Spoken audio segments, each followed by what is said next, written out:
Pessoal, tudo bem? Nossa segunda semana aí desse bimestre.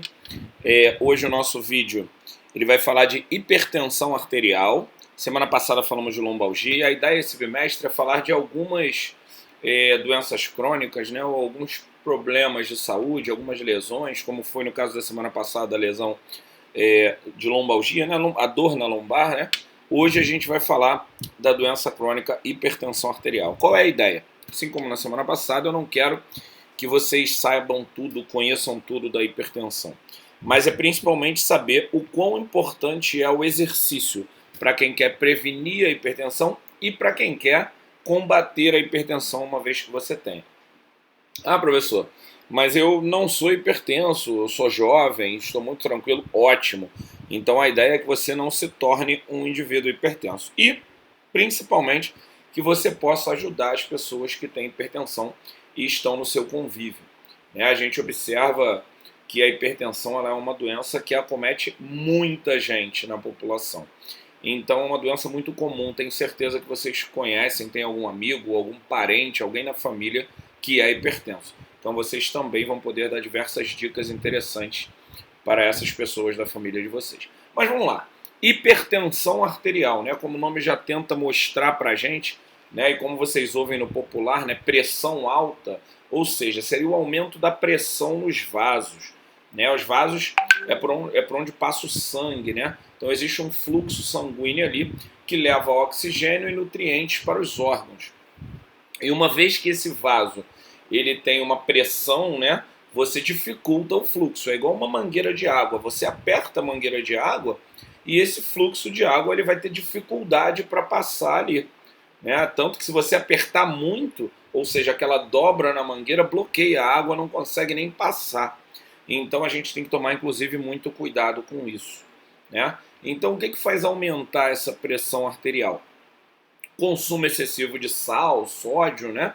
Então, além disso, o consumo excessivo também de gorduras obstrui essas artérias, então tudo isso pode ser prejudicial à saúde e aumentar aí a pressão nessas artérias e tornar a pessoa hipertensa, ou seja, a pessoa com hipertensão arterial. Bom, dito isso, a gente tem uma medida, né, de pressão arterial.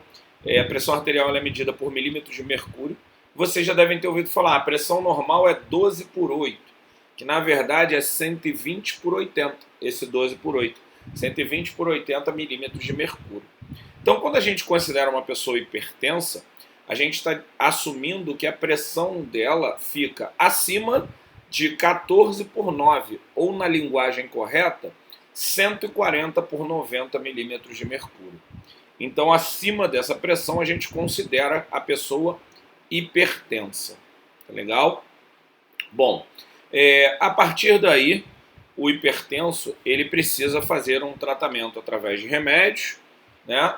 Através de exercício e através de alimentação. Então vamos primeiro na prevenção.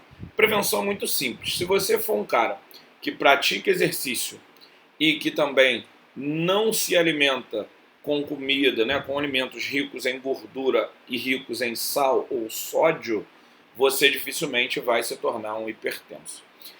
Daniel, mas a hipertensão não tem um caráter genético? Tem. Né? Isso pode acontecer por um histórico familiar. Pode sim, mas se você tiver esses bons hábitos, você consegue ainda assim evitar mesmo que você tenha esse histórico familiar.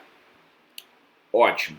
Então imagine que você agora é hipertenso ou vai dar as dicas para alguém que é hipertenso. Como é que a gente trata isso? Bom, o médico ele vai prescrever um remédio que controla a sua pressão, né? Que normalmente ele é um beta-bloqueador, ou seja, ele ainda controla também e bloqueia a sua frequência cardíaca para que não suba junto com a pressão arterial. E além disso, você vai precisar fazer exercício e se alimentar aí de maneira qualitativa, ou seja, se alimentar de alimentos que não contenham muito sal, muito sódio, muita gordura. Quem vai prescrever essa alimentação para você? A nutricionista. Mas de cara você já pode evitar. Onde você vai encontrar muito sódio? Produtos industrializados. O sódio ele é responsável também por uma validade grande dos alimentos, para que o alimento não estrague, né? Ele é um grande conservante. Então, os alimentos industrializados, que têm uma validade muito grande, normalmente estão munidos de sódio. Fora que na embalagem de cada alimento você consegue ver lá a quantidade de sódio e o quanto isso representaria numa dieta normal no seu dia a dia. Bacana. Agora vamos falar do exercício.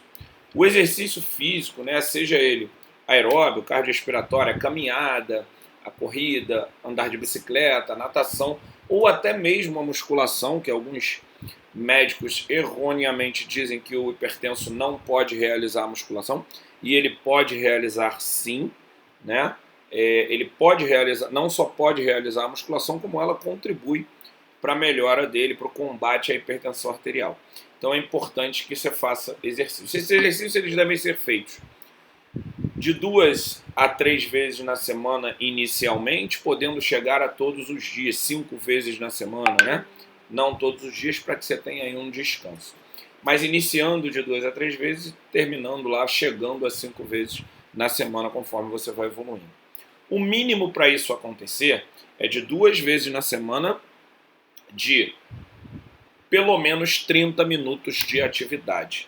Isso é o mínimo que a gente precisa para começar a ter benefícios quanto à hipertensão arterial. Beleza? Bom, então, entendendo agora que você precisa do exercício, inclusive o exercício, ele às vezes leva você à condição de não precisar tomar o seu remédio. Tá legal? Bom, dito isso, eu vou lembrar vocês aqui dos fatores de risco, para que vocês possam se cuidar e não desenvolver hipertensão. Então, os fatores de risco são alimentos ricos em sal e sódio. O tabagismo, né, fumar é um fator de risco. Ingerir alimentos gordurosos. Histórico familiar, isso a gente não tem como prever, né? Se você tem aí alguém próximo, e aí eu relembro a vocês que quando eu falo histórico familiar, eu estou falando das pessoas de pai, mãe, avô e vó, né? Então são os familiares diretos, não estou falando de tio, tia, primo, nada disso, tá? Então esses fatores podem te levar à hipertensão arterial. Daniel, qual o grande problema da hipertensão arterial? Ela é uma doença considerada uma doença cardíaca. Por quê? Porque quando eu aumento a pressão nas artérias e o fluxo sanguíneo demora, ele não consegue passar com facilidade, eu tenho que aumentar o esforço do meu coração. Meu coração precisa bombear mais sangue, né, para que eu consiga nutrir aí os meus órgãos, consiga levar a quantidade de sangue suficiente. Então, se eu começo a fazer mais esforço com o meu coração, eu vou aumentar o desgaste do meu coração. E, obviamente, ele vai ter uma vida útil menor, né? Eu gosto de comparar muito com o carro, né? Se você tem um carro lá que faz... que tem um motor 1.0 e você anda a 150 km por hora, você vai gastar o motor daquele carro mais rápido. Se você anda a 80 km por hora, provavelmente o motor daquele carro vai durar mais tempo. Tá legal? Então a mesma coisa que acontece com o nosso coração. Então, se você tem algum parente hipertenso, né, tem algum conhecido, algum amigo que você possa dar dicas, avise a ele que ele precisa fazer exercício. Lembrando, fazer exercício sempre sob supervisão de um profissional de educação física. Então ele deve procurar uma academia, ou um personal, né, ou um professor que o conheça para pelo menos prescrever esse treino para ele. Lembrar para vocês que essa atividade ela nunca deve ser realizada por conta própria, tá? Principalmente se você é hipertenso. Se você realiza essa atividade na intensidade errada, você corre risco durante a atividade que você vai estar fazendo, porque sua pressão vai aumentar muito, sua frequência cardíaca também, e isso gera riscos para você. Para a gente fechar, por uma questão de segurança, existe a tendência a você terminar o exercício gerar uma possível hipotensão, ou seja, sua pressão arterial cair por conta da atividade que você fez. Então é aconselhável para quem é hipertenso, toda vez que acabar de fazer o exercício, principalmente se estiver fazendo na rua, em casa, se possível, aferir a pressão arterial para ver se há esse efeito hipotensivo. Se houver, aguarde um pouquinho até a sua pressão normalizar e aí sim você vai para casa para não correr nenhum risco. Tá legal? Caso não haja, caso esteja tudo bem, você já está liberado e pronto para descansar aí para no dia seguinte voltar à sua atividade física. Não esqueça de agora, no final do vídeo, responder as 2 perguntinhas que eu vou colocar lá para você, que vão contar aí ao longo do semestre, né? Para nossa avaliação final. A cada vídeo a gente tem 2 perguntinhas. Já tivemos um vídeo na semana passada. Estamos no nosso segundo vídeo do bimestre agora. Tá legal? Então um grande abraço a todos, bom descanso e semana que vem tem mais informação para vocês. Valeu!